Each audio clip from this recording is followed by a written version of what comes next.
2025 లేదా 26లో డిగ్రీ లేదా బీటెక్ చదివారా? సాఫ్ట్‌వేర్ జాబ్ కోసం ఎదురు చూస్తున్నారా? అయితే కోడ్ జ్ఞాన్ 100 డేస్ కోర్సులో చేరండి, జాబ్ సాధించండి.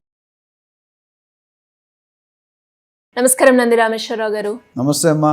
సార్, జూలై 1వ తారీఖు నుంచి కొత్తగా వచ్చిన మార్పులు ఏంటి సార్? కొత్తగా మార్పులు అనేది చేర్పుల కోసం వస్తూనే ఉంటుంది. లైఫ్ లాంగ్ ఏదో ఒకటి గవర్నమెంట్ అమెండ్మెంట్స్ చేస్తూనే ఉంటుంది. కొన్ని పాటిస్తాం, కొన్ని పాటించలేకపోతాం, కొన్ని పెనాల్టీలు పడతాయి, కొన్ని పెనాల్టీ పడతాయి. అయితే ఒక ముఖ్యమైన విషయం నేను చెప్పాలనుకుంది అంటే, గవర్నమెంట్ ఒక 20-30 ఇయర్స్ బ్యాక్కి ఇవాళకి చూసుకుంటే lot of improvements, lot of amendments, lot of facilities జరుగుతున్నాయి. అంటే ఒకప్పుడు ఇన్కమ్ ట్యాక్స్ ఫైలింగ్ అంటే పెద్ద గగనం, ఆధార్ కార్డు రావాలంటే పెద్ద గగనం. ఇవన్నీ కూడా చాలా సింప్లిఫై చేశారు government. Really we should appreciate both central and state government. So ముఖ్యంగా ఫస్ట్ మనం మాట్లాడుకుంది ఐటీఆర్. సో మనకు డేట్ ఉంటుంది, July 31st ఫైలింగ్ డిఫరెంట్. ఇప్పుడు అంతకుముందు July 1st దాటినా కొద్ది లైట్గా తీసుకుని యాక్సెప్ట్ చేశారు. ఇప్పుడు ఏం చేశారంటే పెనాల్టీ పెట్టారు. ఎవరైనా July 31st స్టిపులేటెడ్, ఒక్కోదానికి ఇండివిజువల్కి వేరే ఉంది, కార్పొరేట్స్ వేరే ఉంది. ఆ డేట్ లోపు కనుక చెయ్యకపోతే ఒక్కొక్క అకౌంట్కి దాదాపు ₹1000 నుండి ₹5,000 దాకా పెనాల్టీ వేసే సూచనలు ఇచ్చారు. మీరు దాని బదులు లేట్ చేయకుండా అట్లనే మీకు వచ్చే బెనిఫిట్స్ కూడా కొద్ది ఇంపాక్ట్ అయ్యే అవకాశం ఉంది. అది ఐటీఆర్ అంటే అప్డేట్. రెండోది ఆధార్ కార్డ్. ఆధార్ కార్డులో అంతమంది ఛార్జెస్ ఉండి ఫ్రీ చేశారు. ఏంటంటే ఈమెయిల్, ఫోన్ నంబర్, మీ తాలూకా పర్టికులర్ డీటెయిల్స్ ఏవైతే ఉన్నాయో అది అప్డేట్, ఫోటో ఏదైనా అప్డేట్ అది చేసుకునేటప్పుడు మీకు ఫ్రీగా చేసి పెడుతున్నారు. అది కూడా ఒక లిమిటెడ్ డేట్. ఆ లిమిటెడ్ అది కూడా ఐ థింక్ July 31st అనుకుంటా. July 31st తర్వాత మేబీ ఛార్జ్. ఇప్పుడైతే మీరు ముందే చేసుకుంటే మీరు అప్డేట్ అవుతారు. ఇప్పుడు బ్యాంకులో కేవైసీ అంటాం, అట్లా ఇక్కడ అప్డేట్. ఇప్పుడు ఆధార్లో కొంతమంది డూప్లికేషను, మాల్ ప్రాక్టీసెస్, ఓట్లు ఇవన్నీ జరుగుతున్నాయి. దాన్ని క్రమబద్ధీకరణ చేసి వాళ్ళు ఛాన్స్ ఇచ్చారు. అంటే ఇంకెవరైనా అప్డేట్ చేసుకోలేకపోతే, ఎస్పెషల్లీ కొన్ని సర్క్యులర్స్ ఈమెయిల్లో వస్తున్నాయి, కొన్ని వాట్సాప్లో వస్తున్నాయి. సో మీ నెంబర్ కానీ, మీ పేరు కానీ, ఇనిషియల్ కానీ. నేను ఒక దానికి వెళ్తే బ్యాంకులో ఎన్ రామేశ్వరరావు అని ఉంది, ఆధార్ కార్డులో నంది రామేశ్వరం చెక్ హోల్డ్ చేశాడు. సరే మీది అది కాదు, కేవైసీ చేసుకుంటే పాస్ చేశాడు. అంటే ఇంటి పేరు ఫుల్గా రాలేదు, ఎన్ఏ.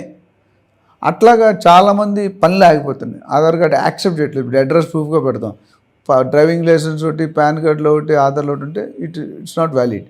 దానికి ఒక క్లోజింగ్ ఫ్యాక్టర్ అంటే మీరు ఇప్పటివరకు ఫ్రీగా అప్డేట్ చేసుకునే ఫెసిలిటీ ఇచ్చారు పబ్లిక్కి. Public can make use of it. So especially major banks, ఇప్పుడు ఎస్బీఐ అంటే mother bank of India, RBI control, regulatory body. So వీళ్ళు కూడా ఏమన్నారంటే కొంతమంది, అందరం చెప్పి కొంతమంది ట్రాన్సాక్షన్ చేసినట్టు మీకు ఇన్సూరెన్స్ కంపల్సరీ, అది కంపల్సరీ, ఇది కంపల్సరీ అని పెడుతున్నారు. దాన్ని అలా ఫోర్స్ చేయకుండా ఉండాలనేది ఆర్డర్స్ పాస్ చేశారు బ్యాంక్. అంటే మీకు ఇష్టమైతే మీరు తీసుకోండి, ఇష్టం లేనిది కూడా ఓవర్ రైట్ చేస్తున్నారు. అలాంటి వాళ్ళకి నిబంధనలు మార్చి కొద్దిగా స్ట్రిక్ట్ చేశారు. అలాగే ఎవరైనా ఫోర్స్ చేస్తే you can file a case against that particular bank or particular body. So అది కూడా మంచి, ఎందుకంటే మనకి అవసరం ఉంది, అవసరం లేదు. ఇప్పుడు మీరు గేటెడ్ కమ్యూనిటీ అంటే మనం వాడిపోయిన స్విమ్మింగ్ పూల్ డబ్బులు కట్టాలి, మనం ఎవరు వాడం. అట్లా ఆర్బీఐ కూడా government controlling factor. So controlling factor అనేది పెట్టి పబ్లిక్కి కొద్దిగా విసులుబాటు కలిగించారు. నీకు ఇష్టమైతే తీసుకో, కష్టమైతే మానే, ఎవరూ ఫోర్స్ చేయడానికి అర్హత లేదు. అట్లానే పాస్పోర్ట్కి నిబంధనలు ఏంటంటే మీరు టైం మీద చేసుకోకపోయినా, కరెక్ట్ అప్డేట్ చేసుకోకపోయినా అది కూడా మీకు ఇబ్బంది అవుతుంది అంట. ఎందుకు, చాలామంది పాస్పోర్ట్లు పోగొట్టుకుంటారు, ఎక్స్పైరీ అయిపోతే రెన్యూవల్ చేయరు. అందుకని దానికి గవర్నమెంట్ ఫెసిలిటీ అంటే ఛార్జీలు కూడా పెంచే అవకాశాలు ఉన్నాయని చెప్పారు. ఎంత ఛార్జీలు పెంచుతారు ఏంటంటే మనకు తెలియదు. As of now all Aadhaar card కానీ, పాన్ కార్డు కానీ, పాస్పోర్ట్ కానీ అన్నీ కూడా మ్యాచ్ అవ్వాలి ఒకదానికి. ఇప్పుడు అంతకుముందు ఒక దాంట్లో ఒకటి ఉంటే అయిపోయేది, ఇప్పుడు అలాగ అవ్వదు. సో ఎవరైతే రెన్యూవల్ చేయించుకుని టైంలో చేయించుకోండి, అప్లై చేసినట్టు నిజంగా ఒరిజినల్ సర్టిఫికేట్స్ ప్రూఫ్ ఉండాలి, అది పెట్టాలి. ఇప్పుడు ఏవైతే ఛార్జెస్ ఉన్నాయో ఫ్యూచర్లో పెరిగే ఉంది, అది ఎంత పెరుగుతుంది ఫ్యూచర్ నోటిఫికేషన్లో మనకు వస్తుంది. సో ఇంకొక మార్పు ఏంటంటే అమ్మా, జిఎస్టీ చాలా ఇంపార్టెంట్. చాలా రెవెన్యూ పెరుగుతుంది ఎవ్రీ ఇయర్ ఆన్ ఇయర్. ఇప్పుడు లేటెస్ట్ చూసుకుంటే కట్టన్న వాళ్ళు కూడా కడుతున్నారు, కొద్దిగా సింప్లిఫై చేశారు. ఒకవేళ సరిగ్గా ప్రాపర్గా విత్ ఇన్ టైం కట్టకపోతే వాళ్ళకి కూడా కొన్ని పెనాల్టీ క్లాసెస్ అప్లై అవుతాయి. సో దానివల్ల వాళ్ళకి వచ్చే బెనిఫిట్స్ కొన్ని రీక్లెయిమ్ ఉంటాయన్నమాట. ఇప్పుడు జిఎస్టీ మనం కట్టిన దగ్గర వేరే దగ్గర క్లెయిమ్ చేసుకోవచ్చు. అలా చెప్పినప్పుడు ఆ టైంలో కనుక కట్టకపోతే గవర్నమెంట్ నోటీస్ వచ్చిందంటే మీరు ఒకటి పెనాల్టీ కట్టాలి, రెండు మీరు దాని మీద వచ్చే అడ్వాంటేజ్ కోల్పోతారు. తర్వాత పాస్పోర్ట్ అనేది వెరీ ఇంపార్టెంట్. ప్రపంచంలో ఎక్కడికైనా ఉంది వ్యాలిడ్. ఆధార్ కార్డ్ అనేది ఇండియాలోనే వ్యాలిడ్, పాస్పోర్ట్ అనేది బయట వ్యాలిడ్. సో పాస్పోర్ట్ అనేది ఎక్కడికైనా ఇంపార్టెంట్. ఇప్పుడు ఎవరైనా కొంత తప్పు పనులు చేస్తారనుకో, వాళ్ళు ఇండియా దాటినవ్వకుండా పాస్పోర్ట్ సీజ్ చేస్తారు. అదేవిధంగా పాస్పోర్ట్ టైంలో చేసుకోకపోతే ఇబ్బంది పడతారు.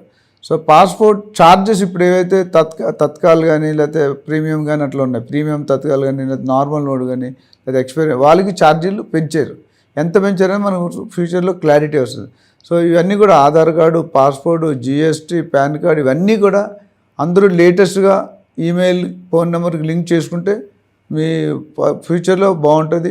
అండ్ నేమ్ కరెక్షన్ కానీ ఎనీ 1 పాయింట్ అన్నిట్లో ఒకటి ఉంటే చాలా మంచిది. ప్రజలు ఇది గమనించి ఇప్పుడు టైం ఉంది, ఇప్పుడు పెనాల్టీస్ మీరు చేసుకుంటే మీ future life will be better. And KYC కూడా చేసుకోవడం మంచిది. Thank you sir, thank you so much.